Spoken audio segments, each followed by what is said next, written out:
Hi everyone. In this video, I'm going to do a financial statement analysis of Palantir Technologies. I'm going to look through its most recent 10K, its most recent financial statement, and I'm going to try and break things down to a more digestible manner. There's a lot of jargon in these financial statements. There's a lot of overly complicated terms that I don't think they need to make it so complicated. So I'm going to try and break it down to a level where we can all understand that you don't need to be a financial professional to understand what's in this financial statement. So I'm going to do that in this video. So grab a cup of coffee. Let's get into it.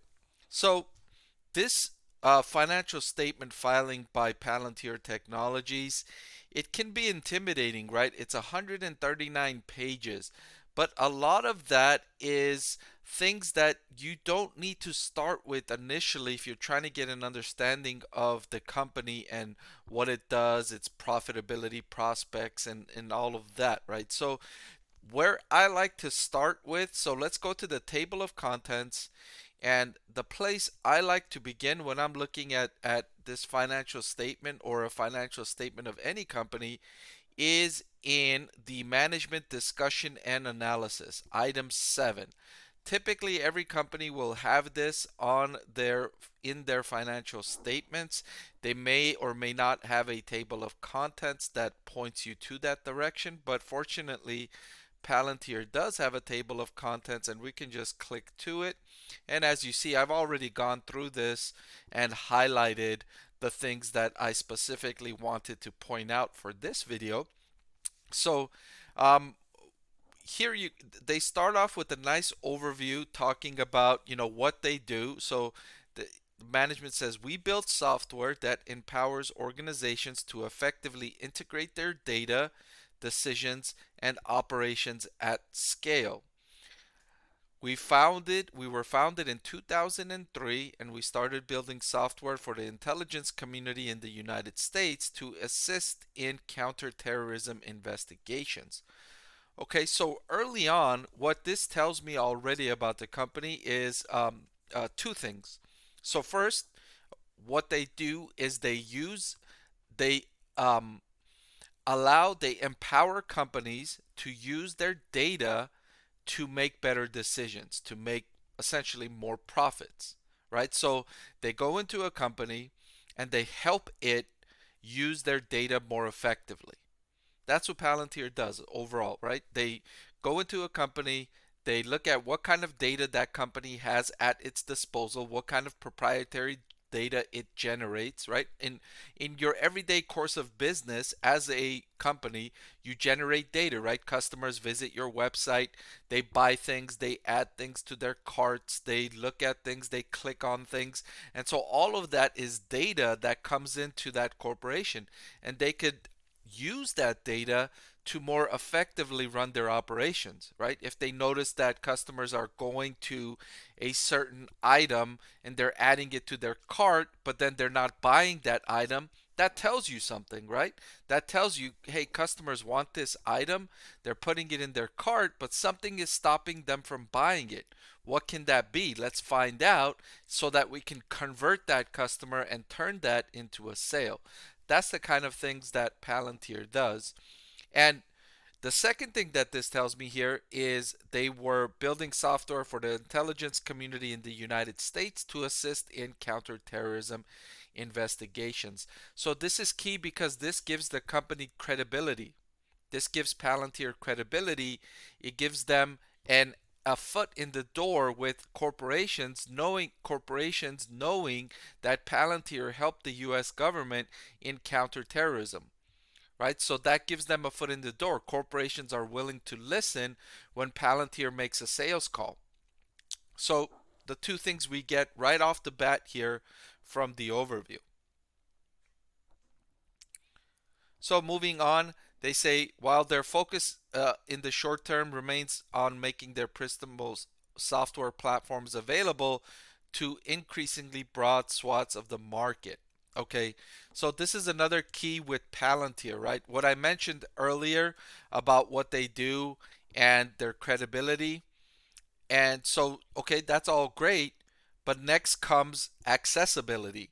And for most companies, Palantir is too expensive. Palantir is too expensive. Yes, their services are excellent and they've got the credibility. They may be worth it, but still, even if it's worth it, you may not have the money to pay for it. And so this, I found this to be interesting that they're saying they're working on increasing their availability. That's going to be key for Palantir. If you're investing in Palantir hoping for big gains in the long term, Palantir has to access a bigger swath of customers, a bigger range of customers, and we'll see more of that as we go through this financial statement analysis.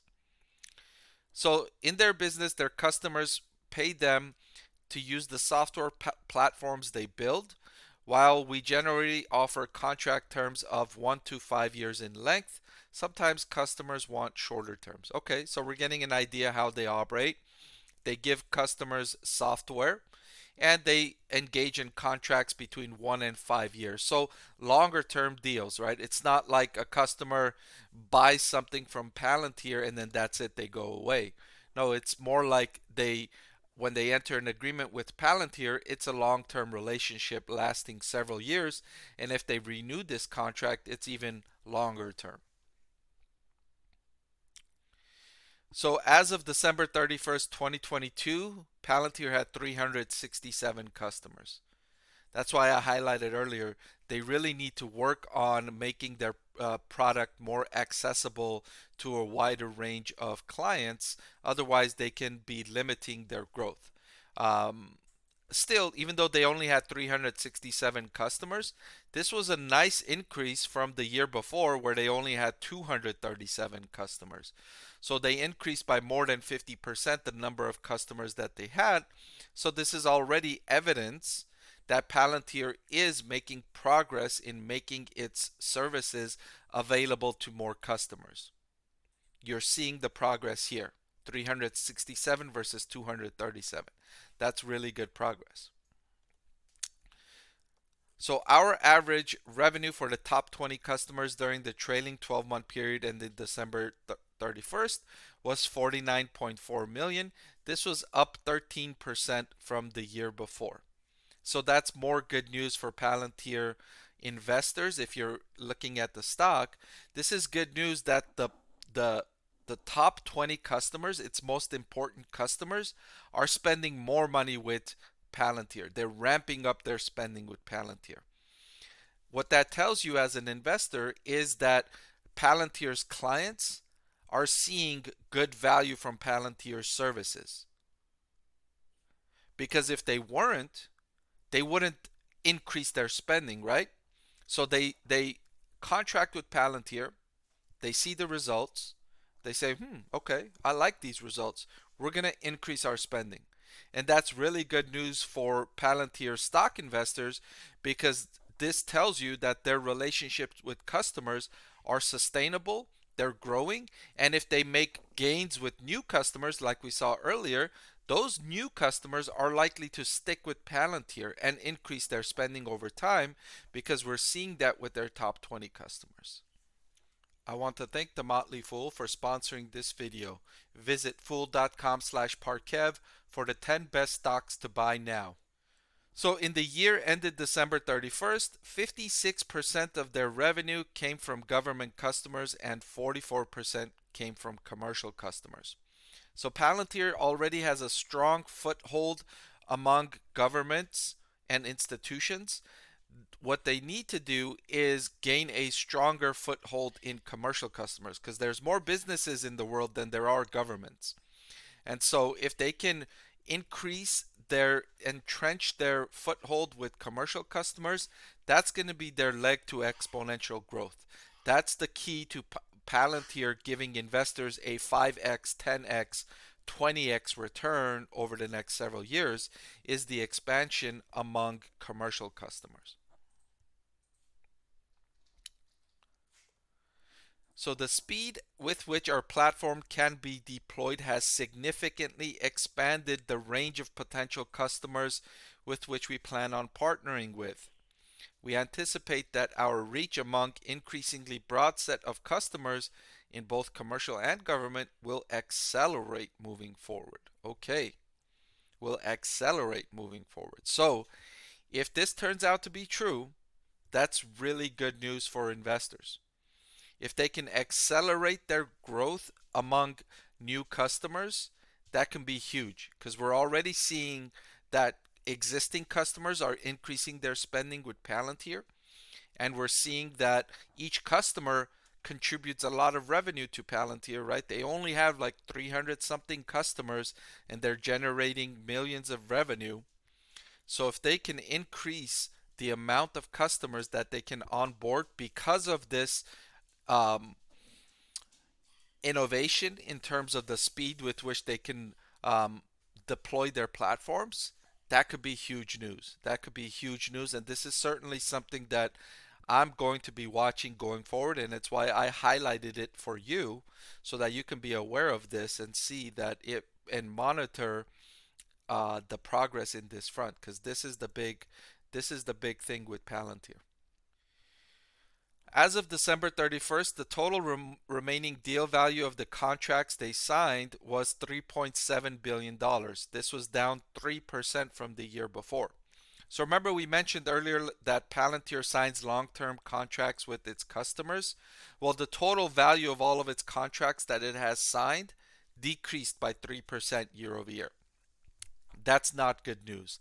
That's also something I highlighted because that's something we need to keep an eye out for because it can be an indicator of Palantir's future revenue if it's not made up for by a rebound in short-term deals or a rebound in long-term deals over the next several quarters. And so digging in deeper into this decrease, we see they highlight the total remaining deal value that they entered into with commercial customers was $2 billion, which was down 23% from the year before. So overall, the total deal value was down 3%, but their deal value among commercial customers was down 23%. So that's where the decrease is coming from. That's where Palantir is experiencing the biggest headwind. And that's really the case with many of these kinds of companies across the board because the fears of an economic recession are rising, and so businesses and enterprises have pulled back their spending on these types of projects that Palantir offers. They've pulled back, they've delayed, they've said, hey, let's do short term, let's do the minimum. And so and Palantir is seeing that, and it's down 23% from the year before. So a big decrease among commercial customers. This is something to keep an eye out for and to really monitor if this is a short term issue just because of macroeconomic issues, because of the fear of a recession, or is this longer lasting and indicative of Palantir's difficulty of gaining a foothold in the commercial industry, which it has a long history of, right? It's got a long history of doing really well with government contracts and not so well with commercial contracts. So this is something to keep an eye out for. So moving on to Palantir's results from operations, they have highlighted here. I've highlighted a couple of things that I wanted to point out. So this is Palantir's results of operations from 2020, 2021, and 2022, moving backward in that sense. And I highlighted two things: results from research and development spending and loss from operations. So Palantir, I've highlighted in a lot of my videos that they've done a really good job controlling costs. And one area that they're reducing spending is in research and development, going from 560 million down to 387 million, and then down to 359 million. So they're really decreasing the amount of money they're spending on research and development, which I don't like to see. When I'm looking at companies cutting costs, I like to see cost cuts in other areas rather than research and development, because research and development is really where the innovation happens. It's really where companies develop their competitive advantage. They develop these products that bring in revenues and profits for the long term. Where I like to see them uh, cutting costs is on things like sales and marketing. And that's the opposite, right? Palantir is increasing spending on sales and marketing. Actually, they went down in 21 and then increased it again in 2022. So when I see increases in sales and marketing, it shows me that the company needs to work harder to make these sales. They need to hire more people, they need to spend more on advertising just to make sales. But when I see this figure decreasing and I see revenue rising, that tells me that the company's got products and services that essentially sell themselves. They don't need to go around trying to convince people to buy it, because the product is so good, they sell themselves. And I like to see that. And I'm not seeing that so much with Palantir, although I will say the company's done a really good job controlling costs, and you could see that in their declining loss from operations, falling from 1.17 billion to 411 million and to 161 million in the most recent quarter, and in the most recent year, I'm sorry. And management has said they expect the company to be GAAP net profitable in 2023. So this figure could be positive in 2023. This net line, this line here, is where the company expects to be profitable in 2023. But you could see there's a lot of things in between the loss from operations and the net loss, interest income and interest expense. And one area where I think Palantir is going to increase a lot is in interest income, because Palantir has a couple of $1 billion of cash on its balance sheet and interest rates have increased. So Palantir can make a lot more money from that $2 billion just putting it in a money market fund or short term government bonds. That can generate, let's see, $2 billion at 5%. That could be $100 million in just interest income in 2023, up from $20 million in 2022. So an 80 million difference just from this one line item here.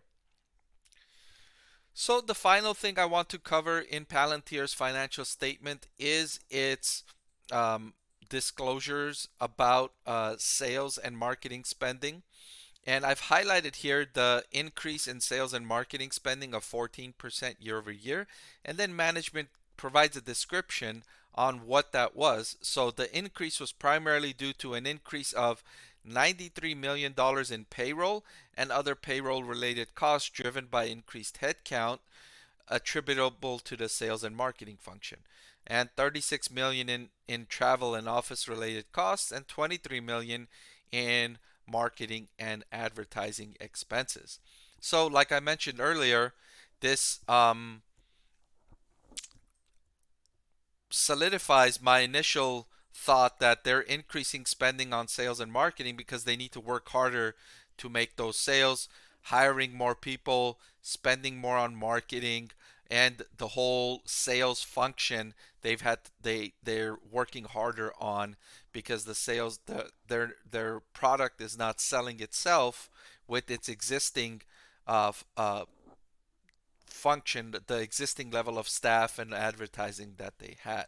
So a little bit concerning, although not too much. It's just something to keep in mind.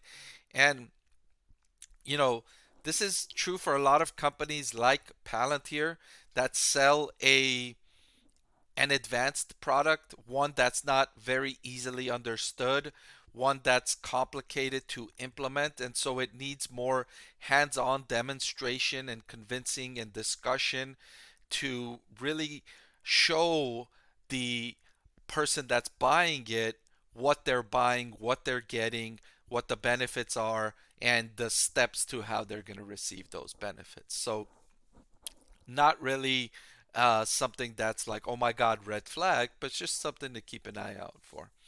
All right, so that's all I've got for this video.